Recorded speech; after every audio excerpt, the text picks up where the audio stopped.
The Nintendo Switch is constantly getting new third-party controllers and Joy-Cons, and some that really caught my eye interesting were actually this pair of Joy-Cons recently covered by SpawnWave. Now, he did a really great in-depth video. I recommend checking it out. It's linked down below in the description, but what I'm really interested in is how these compare to the SplitPad Pro.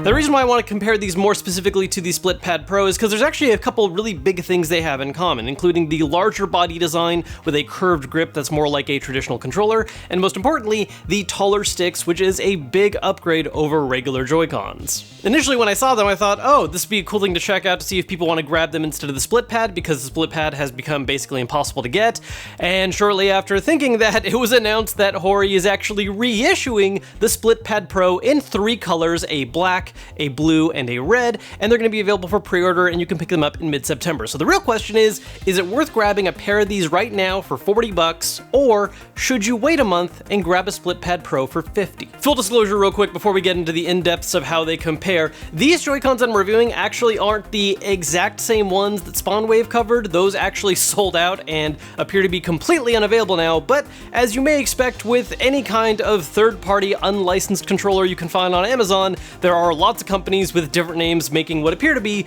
the exact same one, at least using the same mold. So there may be some specific aspects of it that are not the exact same as the ones he covered, especially when it comes to things like button quality, battery, and just kind of the general internals of it, but the main thing I really want to focus on is on the mold of it, just the design and shape, and extra special features it has, which these do have these same ones.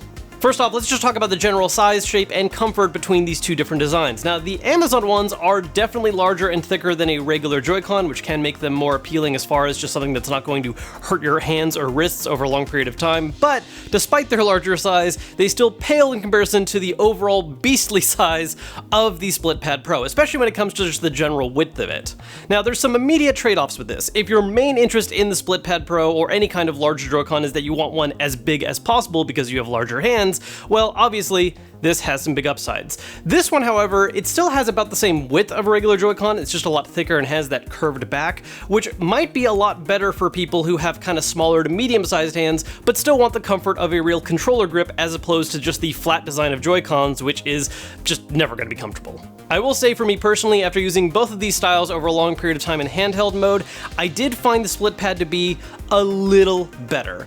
It's actually a little more awkward at first because of the way the grip is actually contoured a little sharper on the outside, but I found that as I played for a long period of time, I really appreciated the overall increase in width and size that the SplitPad offered. This is still a huge upgrade over the regular Joy-Cons. I do not want to diminish that at all, and honestly, it's a little bit of splitting hairs and probably going to come down to personal preference a bit, but as far as long-term gameplay went, the SplitPad was a bit better.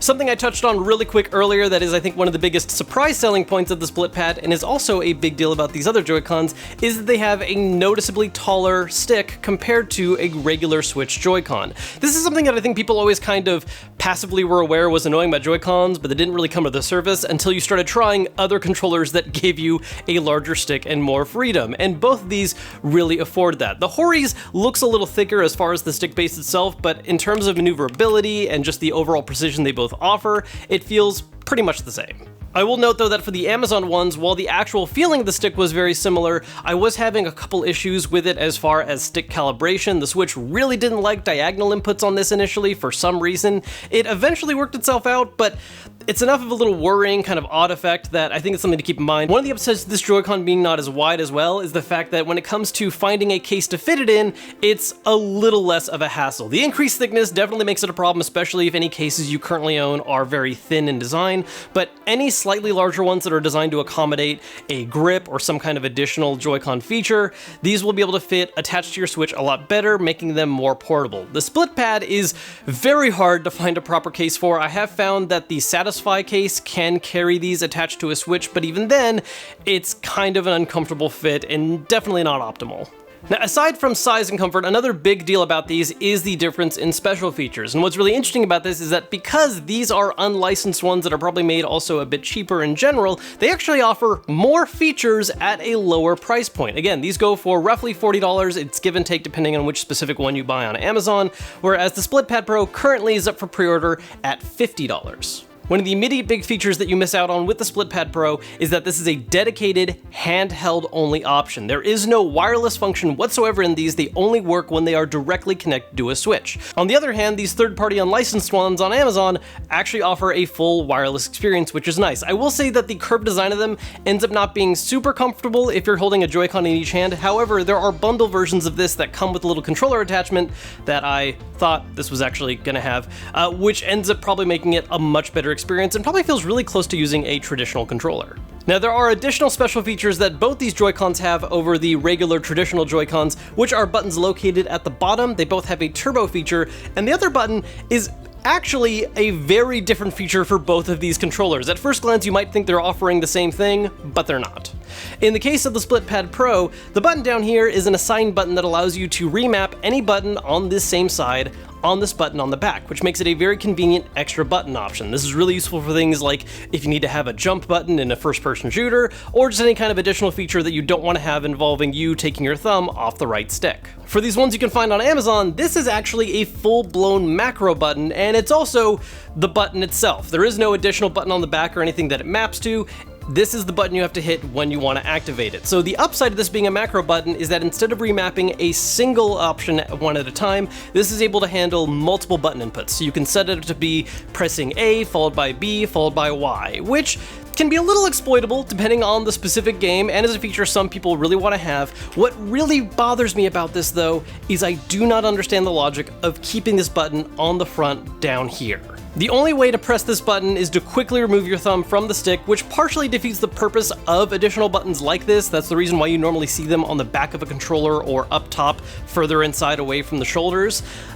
It's not something that completely ruins it because, again, as a macro button, it's going to allow for some very special specific features that some people really want to have. I think, though, for regular day-to-day use, I really like the remappable button on the SplitPad Pro more because it has a more general kind of use case, and they're way more accessible by having those remap buttons on the back instead of something that, again, requires you to move your thumb away from the stick. As far as some other differences go between these two, while the stick maneuverability is about the same on these, the HORI sticks do have a much larger actual face, which can be beneficial for some people. And again, while these are not the exact same ones Spawnwave did, as far as the button quality and everything goes, these ones are much clickier, a little more similar to the official Joy-Cons you can grab where, you know, there's that audible tactile click response, whereas the HORI one feels a lot more like a more traditional button input where it's softer, there's not quite as much pushback, and it feels like there's a little more travel distance. This ends up coming a little bit more down to personal preference. I find the softer style is more comfortable over long periods of gameplay, while the clicky ones are really useful for specific games, especially when you have to do things like rapidly pressing something. You just need to get as many clicks in as you can.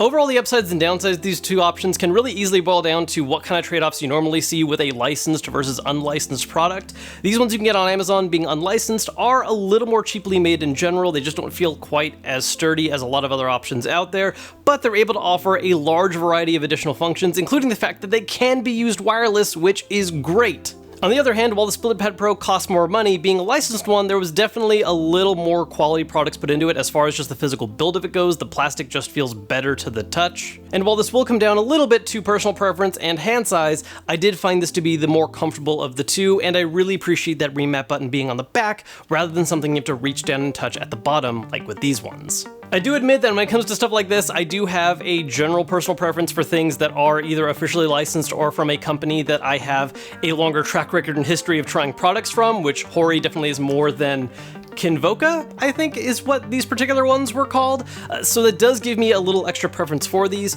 I think the upsides to these ones are if you're looking for something that can perform wirelessly, is going to give that bigger hand grip, and you want something that's cheaper, at 40 bucks, these are still really great. But if you are generally using your Joy-Cons attached to the Switch and you want something that makes handheld mode as comfortable as possible, I think the SplitPad is still the way to go. I'll have both of these linked down below if you want to check them out. The SplitPads are, again, not available right now, but they are available for pre-order to pick up in September.